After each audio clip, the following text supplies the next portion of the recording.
অপরাধ হলেই আলটপকা মন্তব্য, সেদিন অতীত। বারুইপুরে কড়া প্রশাসন, বারুইপুরে এনকাউন্টার।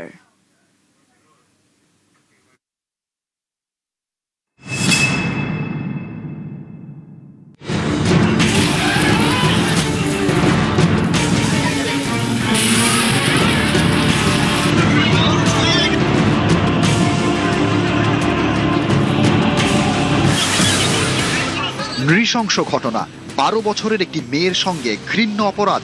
খবর প্রকাশ্যে আসা মাত্রই অ্যাকশনে সরকার, তৎপর মুখ্যমন্ত্রী, আসরে রাজ্য প্রশাসন।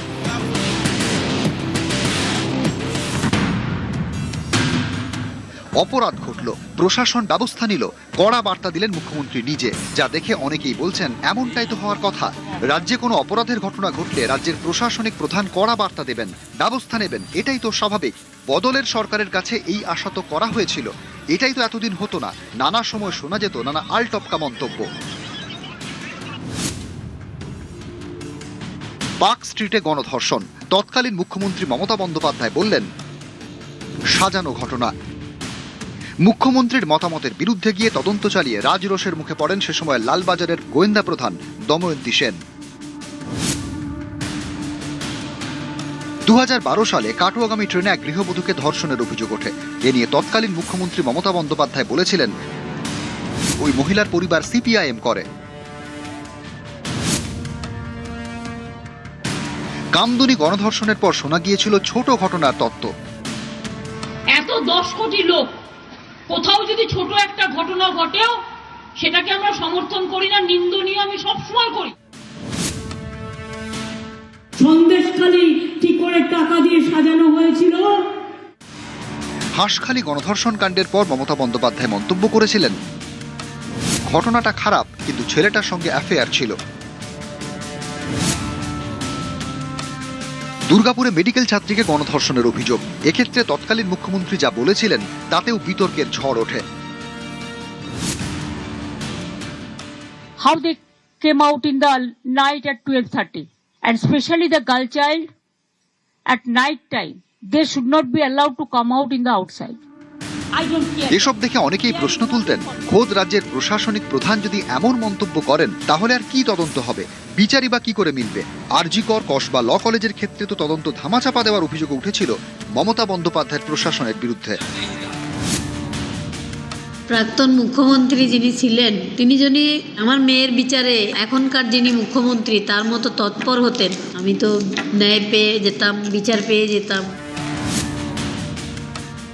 আমার তামান্নার বয়সের ওই মেয়েটা 24 ঘন্টার মধ্যে যে 3 জন গ্রেপ্তার হয়েছে তার জন্য মুখ্যমন্ত্রীকে অসংখ্য ধন্যবাদ, অসংখ্য শুভেচ্ছা জানাই। টিএমসি সরকার থাকতো তাহলে এই 3 জন গ্রেপ্তার হতো না। বদলের বাংলায় এবার বদলে যাওয়া ছবি। এমন অপরাধ হলে মুখ্যমন্ত্রী আলটপকা মন্তব্য করেন না, কড়া বার্তা দেন, প্রশাসন ময়দানে নামে। নিউজ 18 বাংলা। পুলিশ কি এনকাউন্টার করতে পারে? এনকাউন্টার নিয়ে সুপ্রিম কোর্টের কি রায়?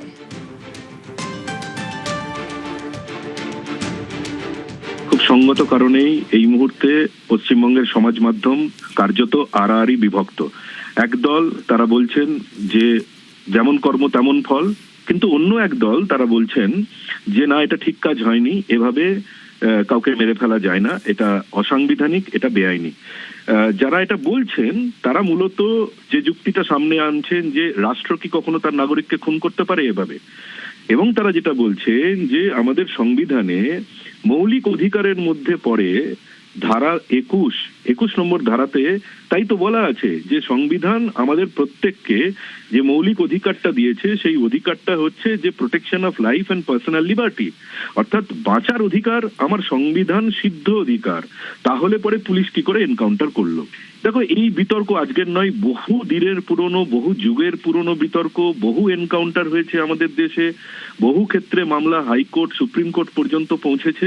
কিন্তু সুপ্রিম কোর্টের একটি বিশেষ রায় 2014 সালের 23শে সেপ্টেম্বর সেইটাকেই আপাতত এনকাউন্টারের ক্ষেত্রে একদম শিরোধার্য বলে আমাদের দেশে মনে করা হয়। কি সেটা এবং কেন এটা 2014 সালের 23শে সেপ্টেম্বর রায় দেন তৎকালীন প্রধান বিচারপতি RM লোধা, এবং তার সঙ্গে সেই বেঞ্চে ছিলেন বিচারপতি রোহিন্টন ফ্যালি নরিমান। তাদের কাছে কি মামলা গেছিল? তাদের কাছে যে মামলাটা গেছিল যে একটা মানবাধিকার সংগঠন তারা অভিযোগ করেছিল গিয়ে সুপ্রিম কোর্টে, সেই সংগঠনের নাম হচ্ছে people's union for civil liberties. তারা মহারাষ্ট্র সরকারের বিরুদ্ধে সুপ্রিম কোর্টে গেছিল, গিয়ে অভিযোগ করেছিল যে হুজুর, মহারাষ্ট্রে 1995 থেকে 1997 সালের মধ্যে 99টা এনকাউন্টার করেছে মুম্বাই পুলিশ। 135 জন দুষ্কৃতী, অপরাধী, অভিযুক্ত যাই হোক না কেন তাদেরকে এনকাউন্টারে মারা হয়েছে। এর বিচার চাই। কোন 135 জনকে মারা হলো তাদের বিস্তারিত বিবরণ জানতে হবে, প্রকাশ্যে আনতে হবে, এবং যে পুলিশ কর্মীরা ওই 99টি এনকাউন্টারে যুক্ত বলে জানা যাচ্ছে তাদের বিরুদ্ধে তদন্ত শুরু করতে হবে ভারতীয় আইন মেনে। তখন মামলার গুরুত্ব বুঝে প্রধান বিচারপতি নিজে মামলা শুনতে শুরু করলেন। জাতীয় মানবাধিকার কমিশনের বক্তব্য জানতে চাওয়া হলো, মহারাষ্ট্র সরকারের বক্তব্য জানতে চাওয়া হলো, কেন্দ্রীয় সরকারের বক্তব্য জানতে চাওয়া হলো। সমস্ত পক্ষের বক্তব্য শোনার পরে আদালত 16 দফা নির্দেশিকা জারি করলেন। কিন্তু সেই যে নির্দেশিকা তারা জারি করলেন, সেই নির্দেশিকা জারি করতে গিয়ে তারা ঠিক 2 বছর আগে অন্য একটি মামলার একটি রায়ের একটি অনুচ্ছেদের প্রসঙ্গ উল্লেখ করলেন। সেটাই কিন্তু আজকে রেলেভেন্ট, প্রাসঙ্গিক। এই যে ঘটনাটা ঘটেছে, কি বললেন? One cannot be oblivious of the fact that there are cases where the police who are performing their duty are attacked and killed. There is a rise in such incidents and judicial notice must be taken of this fact. In such circumstances, while the police have to do their legal duty of arresting the criminals, they have also to protect themselves. আদালত পরিষ্কার বলে দিল যে বহু ক্ষেত্রেই আমাদের নজরে আসছে যে পুলিশ তাদের কাজ করতে গেছে, পুলিশের উপর হামলা হয়েছে, পুলিশকে খুন করে দেওয়া হয়েছে, পুলিশকে মেরে ফেলা হয়েছে। তাহলে এরকম যদি পরিস্থিতি তৈরি হয়, পুলিশকে তো নিজেকে পুলিশের আত্মরক্ষা করার অধিকার আছে, এটাও তো আইনসম্মত অধিকার। তাহলে সেই রকম পরিস্থিতিতে পুলিশ আত্মরক্ষা করতে পারবে। যেমন এরকম একটা ঘটনা আমরা জানতে পারছি। অভিযোগ কি? পুলিশ দাবি করছে যে প্রভাস মণ্ডল তাকে গতকাল মধ্যরাতে ওইখানে নিয়ে যাওয়া হয়েছিল, ঘটনাস্থলে নিয়ে যাওয়া হয়েছিল, যেখানে যে পুকুর থেকে এই যে নাবালিকা গণধর্ষিতা হয়েছে, যে নাবালিকা যাকে খুন করা হয়েছে বলে অভিযোগ, সেই নাবালিকার দেহ যেখান থেকে উদ্ধার হলো সেইখানে নিয়ে যাওয়া হয়েছিল, মধ্যরাতে নিয়ে যাওয়া হয়েছিল। তার কারণ ঘটনাটা মধ্যরাতে ঘটেছিল। সেই কারণে পুনর্নির্মাণ যখন কোনো একটা অপরাধের করতে হয়, তাহলে পরে যখন ঘটনা ঘটেছিল, যে পরিস্থিতিতে ঘটেছিল, যে সময়ে ঘটেছিল, পুরোটাকে নির্মাণ করতে হয় আরো একবার, তাই পুনর্নির্মাণ। তাকে নিয়ে যাওয়া হয়েছিল অন্যতম অভিযুক্ত প্রভাস মণ্ডলকে, এবং পুলিশের দাবি যে প্রভাস মণ্ডল ওখানে পৌঁছানোর পরই এক পুলিশ কর্মীর রিভলভার ছিনিয়ে নেয়, এক রাউন্ড গুলি চালিয়ে দেয় পুলিশকে লক্ষ্য করে।